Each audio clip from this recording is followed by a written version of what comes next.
नमस्कार, बहुत स्वागत है आपका और आप देख रहे हैं न्यूज 18 मध्य प्रदेश छत्तीसगढ़। मैं हूं आपके साथ सुमित शर्मा। आज सीएम शिवराज ने सीहोर के शाहगंज को सौगात दी।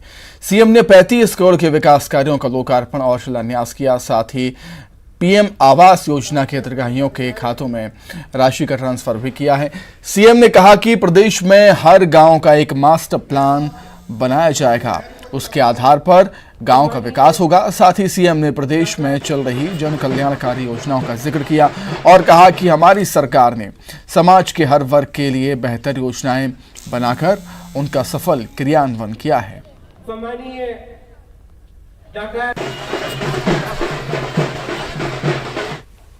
ये जिनके पास उस समय प्लाट था, दे दिया प्लाट। कांग्रेस की सरकार थी, कच्ची पक्की पता नहीं कौन कौन सी चिट्ठियों पे, जो हो गया सो हो गया। लेकिन अब उस प्लाट पे पूरा अधिकार पट्टा दे के मालिक बनाया जाएगा, कोई चिंता नहीं।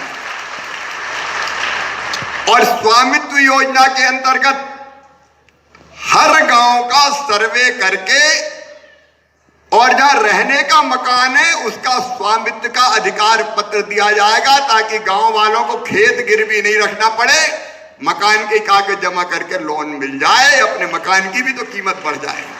गांव की तिथियां तय करवाना है और आप लीड करें साहब, हर गांव का दिन तय करवाएं, गांव वालों के साथ मिलकर उस दिन फैसला करके कि हम फलाने दिन बैठेंगे पूरे गांव के, और हर साल फिर साल में एक बार बैठेंगे। मैं सच कह रहा हूं कि ये विधानसभा क्षेत्र हिंदुस्तान में मॉडल बन जाएगी, मॉडल आदर्श बन जाएगी। और केवल विकास नहीं, विकास के साथ साथ काम धंधा रोजगार। गांव में जब मैं मास्टर प्लान की बात कर रहा हूं तो गांव की सभा बैठे, ग्राम सभा बैठ के तय करे कि इतने काम हो गए, इतने बचे तो ऐसे ऐसे होंगे।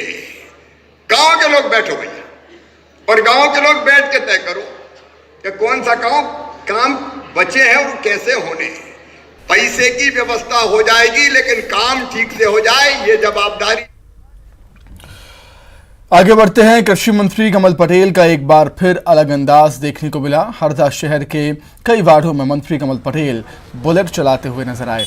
उन्होंने कई वार्डों में पहुंचकर निर्माण कार्यों का भूमि पूजन किया। कृषि मंत्री की बाइक के पीछे हरदा नगरपालिका अध्यक्ष सुरेंद्र जैन बैठे थे।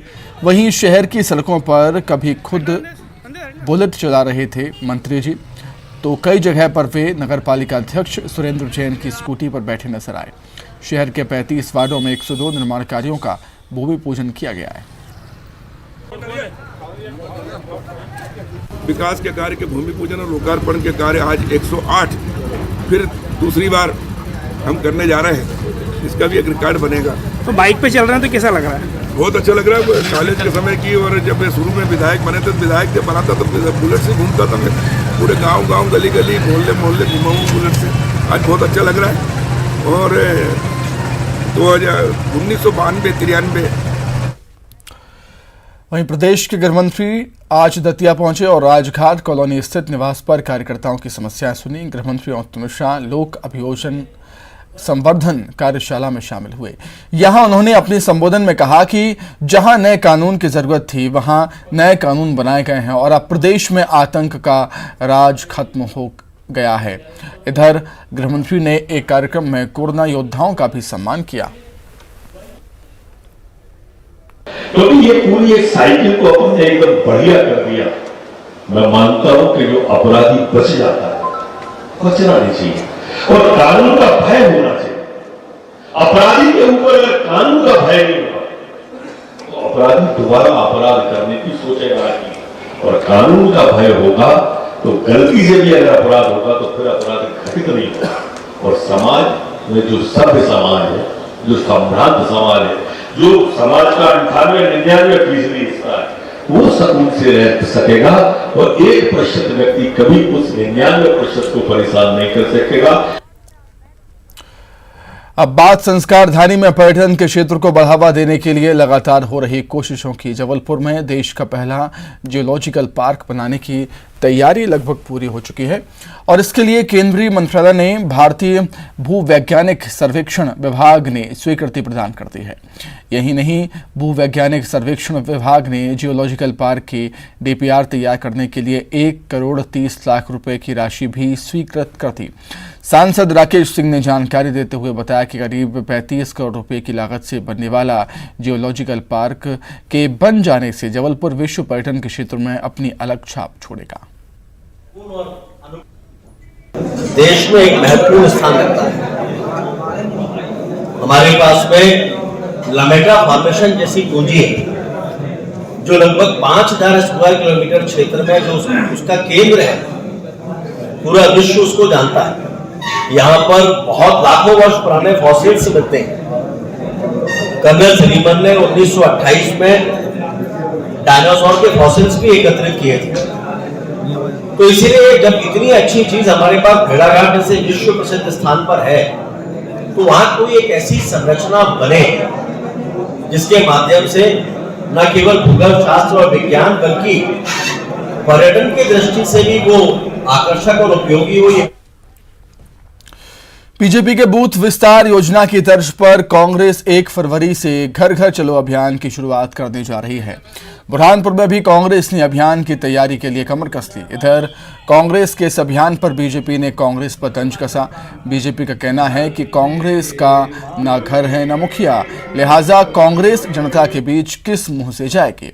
उधर कांग्रेस के पूर्व अध्यक्ष अजय रघुवंशी ने अपनी पार्टी का बचाव करते हुए दोहराया कि कांग्रेस में अध्यक्ष पद का कोई महत्व नहीं होता, पार्टी की विचारधारा ही कार्यकर्ता के लिए अध्यक्ष का काम करती है। जनवरी 2022 वंदे मातरम प्रारंभ कर वंदे मातरम।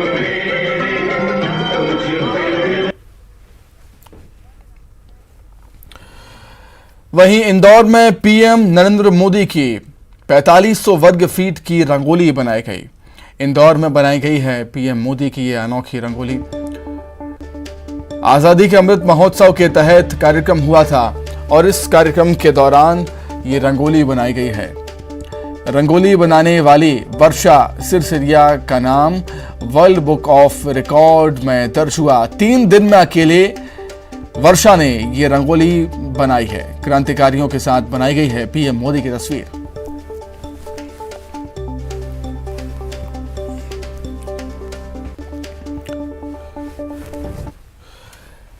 तो ये देखिए, क्रांतिकारियों के साथ पीएम मोदी की तस्वीर यहां पर उकेरी गई है रंगोली के जरिए। आज़ादी के अमृत महोत्सव के तहत कार्यक्रम का आयोजन हुआ था और इस कार्यक्रम में 4500 वर्ग फीट की रंगोली बनाई गई और इसमें क्रांतिकारी वीर सावरकर, वल्लभ भाई पटेल आपको नज़र आ रहे होंगे, सुभाष चंद्र बोस भी आपको नज़र आ रहे होंगे और पीएम मोदी भी आपको इस रंगोली में नज़र आ रहे होंगे। तो रंगोली बनाने वाली वर्षा सिरसिरिया का नाम वर्ल्ड बुक ऑफ रिकॉर्ड में दर्ज हुआ है। 3 दिन के अंदर ही अकेले वर्षा ने ये रंगोली बनाई है।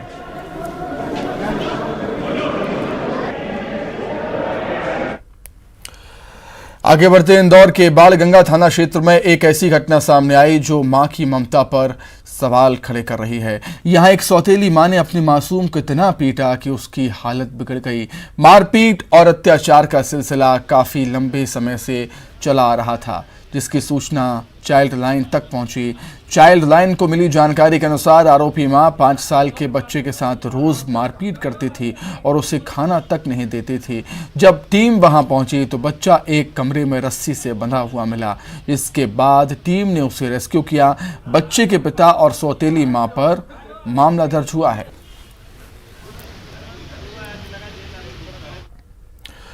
आगे बढ़ते हैं। छतरपुर में गुरु शिष्य की परंपरा उस वक्त जीवंत हो उठी जब प्रोफेसर की विदाई पर छात्र भावुक हो गए। यहां बुंदेलखंड महाराजा छत्रसाल यूनिवर्सिटी के इतिहास विभाग के प्रोफेसर डॉक्टर CM शुक्ला के रिटायरमेंट पर उनके पूर्व और वर्तमान छात्रों ने विदाई कार्यक्रम का आयोजन किया था, जहां उनसे शिक्षा ले चुके देश भर के छात्र शामिल हुए। प्रोफेसर के आखिरी संबोधन के दौरान छात्रों की आंखें भर आईं।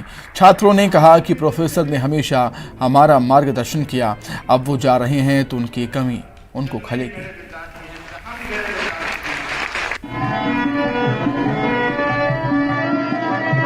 सबका बहुत, और एक बार नारायण भाई और इनकी पार्टी का भी बहुत।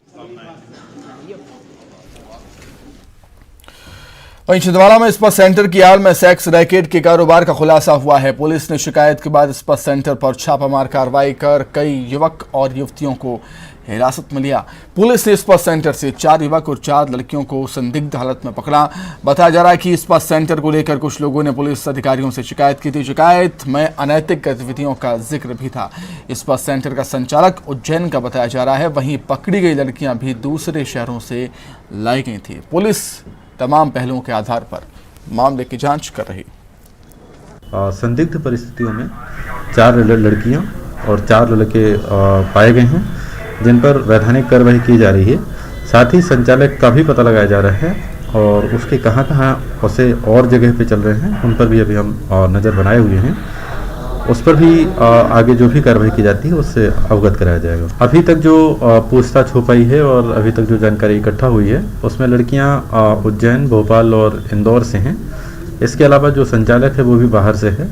तो लोकल का इसमें लड़कियों के इन्वॉल्वमेंट की अभी तक हाल फिलहाल कोई जानकारी नहीं आई है।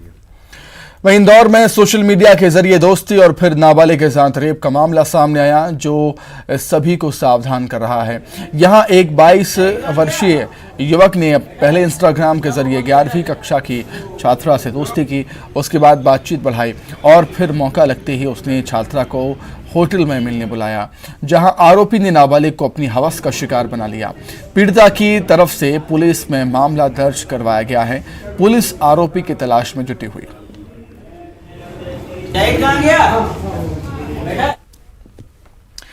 बुरहानपुर में पुलिस आवासीय कॉलोनी में घर के बाहर खड़ी एक कार में अचानक से आग लग गई। देखते ही देखते कार धू कर जलकर खाक हो गई।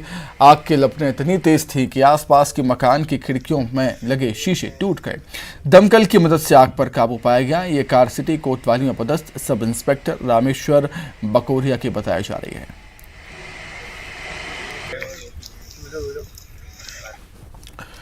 उज्जैन के आदिगारी अस्पताल से नवजात बच्चा चोरी होने का सनसनीखेज मामला सामने आया। आगर स्थित रोड पर अस्पताल में रेप पीड़िता नाबालिग लड़की ने 27 जनवरी को एक बच्चे को जन्म दिया था, लेकिन आज सुबह 4 बजे बच्चा चोरी हो गया। अस्पताल प्रबंधन ने काफ़ी खोजबीन की, लेकिन जब बच्चा नहीं मिला तो थाने में रिपोर्ट दर्ज कराई है। टीआई के अनुसार इतना बड़ा अस्पताल होने के बाद भी सुरक्षा के कोई इंतजाम यहां पर नहीं है और यहां तक कि सीसीटीवी कैमरे भी बंद पड़े हैं। पुलिस लगातार जांच कर रही है। उसके माता पिता मिलने के लिए आए थे, तो पिताजी उसके 3 बजे घर चले गए। उसके बाद माँ और बालिका सुधार गृह की एक अटेंडर राधा वर्मा रात में यहाँ रुके थे। सुबह 4 बजे के लगभग उसका बच्चा बिस्तर पर नहीं था, तो उसने इसकी सूचना अस्पताल के लोगों को दी थी। फिर जानकारी पुलिस को लगी तो हम लोग यहाँ आए हैं। अभी हम लोग ढूंढ रहे हैं कि उसका बच्चा कौन ले गया है, किस प्रकार से गायब हुआ है। और शेड्यूल में एंटी माफिया के तहत पुलिस की ताबड़तोड़ कार्रवाई जारी है। पुलिस ने धनपुरी में कार्रवाई करते हुए 2 माफियाओं के चंगुल से करोड़ों की सरकारी जमीन मुक्त कराई। प्रशासन का अमला मौके पर बुलडोजर लेकर पहुंचा और जमीन पर बने अवैध निर्माण को जमींदोज कर दिया। बताया जाता है कि पप्पू टोपी के खिलाफ कई आपराधिक मामले दर्ज हैं।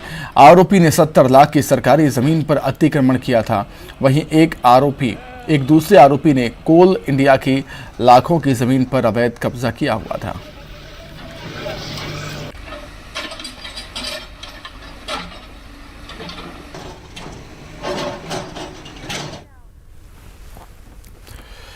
जबलपुर के मदन महल थाना क्षेत्र में पति पत्नी के बीच विवाद का मामला सामने आया है, जिसमें एक महिला ने अपने पति के खिलाफ अप्राकृतिक यौन संबंध बनाने की शिकायत दर्ज कराई। इधर पीड़िता की शिकायत के बाद पुलिस ने आरोपी पति को गिरफ्तार कर लिया।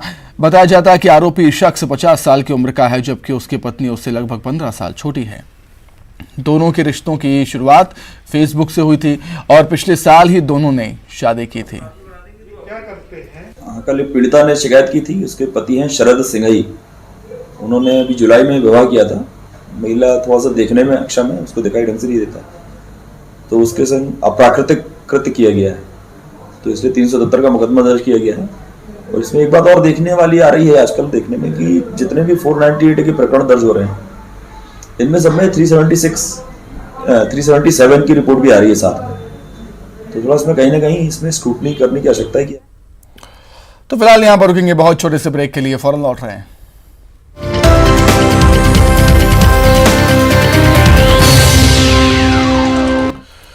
ब्रेक के बाद एक बार फिर बहुत स्वागत है आपका। बैतूल पुलिस ने एक अंतर्राज्यीय चोर गिरोह का पर्दाफाश किया। पुलिस ने 5 आरोपियों को गिरफ्तार किया है। इनमें 4 आरोपी यूपी के मेरठ के और एक बैतूल का है। आरोपियों के कब्जे से पुलिस ने 25 लाख कीमत के संचार उपकरण भी बरामद किए। इन लोगों ने बैतूल सहित होशंगाबाद और महाराष्ट्र के अमरावती जिले के वरुण तहसील से भी मोबाइल टावरों से उपकरण चोरी किए थे। रीवा जिले में 7 दिन के अंदर 5 बार अलग अलग ओवरब्रिज के नीचे बम मिलने से एक बार फिर सनसनी फैल गई। रीवा में प्रयागराज के बाद वाराणसी नेशनल हाईवे 30 मऊगंज स्थित एक पुल के नीचे बम मिला। मौके पर भारी पुलिस बल के बाद बम स्क्वाड की टीम ने पहुंचकर बम को डिफ्यूज किया, जिसके बाद लोगों ने राहत की सांस ली। पुलिस के लिए ये आरोपी सिरदर्द बना हुआ है और उस पर 10,000 का इनाम भी घोषित किया गया। मैं NH 35 पर नाले के किनारे पुल के पास में नीचे नाली बन रही है। नाली में एक रेड टेप से उसी तरह से डिवाइस मिली है। उसमें सर्किट वगैरह कुछ नहीं था और कुछ तार वार नहीं था, कोई बैटरी घड़ी कुछ नहीं था, ऐसे पड़ा हुआ था, अधबना टाइप का था। डाउट हुआ, लेकिन फिर भी हमारे वरिष्ठ अधिकारियों द्वारा उसको गंभीरता से लेते हुए BDS टीम को भेजा गया। BDS टीम चेक कर रही है और उसके बारे में रिपोर्टिंग करेगी। इससे पहले सर फ्लाईओवर के नीचे मिला है क्या? तो ये ऐसा लग रहा है कि पुलिस की सक्रियता को देखते हुए और जिस तरह से पुलिस का मूवमेंट है, चेकिंग है, ये जो संदिग्ध व्यक्ति है इसके द्वारा डर के कारण फेंका गया है, ऐसा प्रतीत हो रहा है हम लोगों को कि वो तैयार भी नहीं कर पाया उसको जिस तरह से वो बनाता था, पहले तार वार जोड़ के बैटरी लगा के। उज्जैन के चिमनगंज मंडी थाना क्षेत्र में एक साथ 5 चोर 3 घर और एक मोबाइल शॉप को निशाना बनाकर सोने और चांदी के जेवरात सहित नकदी उड़ाकर ले गए। चोरों ने भागते वक्त पकड़े जाने के डर से सवारी छोड़ने वाले ऑटो वाले पर पत्थरों से हमला भी किया, जिससे ऑटो का कांच फूट गया और ऑटो चालक के पैर में चोट भी आई है। एक साथ 4 जगह पर चोरी की घटना को लेकर डॉग स्क्वाड की टीम और फिंगरप्रिंट एक्सपर्ट घटनास्थल पहुंचे। पुलिस ने बताया कि चोरों ने 4 जगह पर चोरी की वारदात को अंजाम दिया। जल्द ही आरोपियों को गिरफ्तार किया जाएगा। सर रात को हुई और चेन थी और कान के, मेरी माँ के कान के और उनके पैर के कल्ले वगैरह, कंगन थे दीदी के और कैश रखा था। कितना कैश गया होगा लगता है? 50 तो निकलवाया था वो, बाकी नहीं निकलवाया हुआ नहीं था। खर्च के डेली रूटीन का जो था 25-30 हज़ार वो होगा और सिक्के थे सर दीपावली के पूजा। कोरोना संक्रमण के बीच उज्जैन में लापरवाही की हद हो गई। मृत्यु भोज में भीड़ टूट पड़ी। भीड़ इतनी कि धर्मशाला का गेट भी टूट गया। कई लोग दब भी गए। 2 गज की दूरी और मास्क की बात तो दूर की बात, मानो भोज नहीं मेला हो। ऐसे में कोरोना फैलेगा नहीं तो क्या होगा। इसका वीडियो भी अब सोशल मीडिया में वायरल हो रहा है।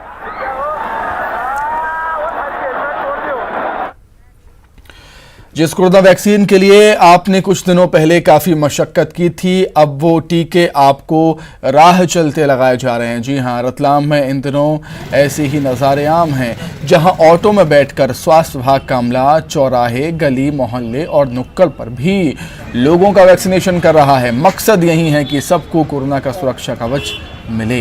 इस उद्देश्य को पूरा करने में रतलाम जिला प्रशासन जुटा हुआ है। प्रशासन ने चौराहे पर खड़े मजदूर के साथ भी भीख मांगकर गुजर बसर करने वालों को भी टीके लगाए हैं, जिस पर इन लोगों ने खुशी जाहिर की।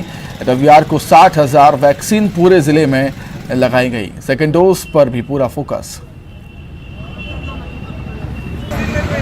कलेक्टर महोदय के निर्देशानुसार आज चूँकि वैक्सीन का महाअभियान है, तो 232 स्टेशन रोड, चांदनी चौक और अलकापुरी, इन 3 जगह जहां पर मजदूर इकट्ठे होते हैं, वहां पर हमने सुबह 7:30 बजे से एक चलित कैंप रखा हुआ है और लोगों को प्रेरित कर रहे हैं। मजदूर इसमें आ रहे हैं। क्या है, इसके साथ ही हम यहाँ पर अनाउंसमेंट सिस्टम के माध्यम से जो आते जाते लोग हैं, इनको भी प्रेरित कर रहे हैं कि अगर उनका ड्यू है तो यहाँ आके लगा लें।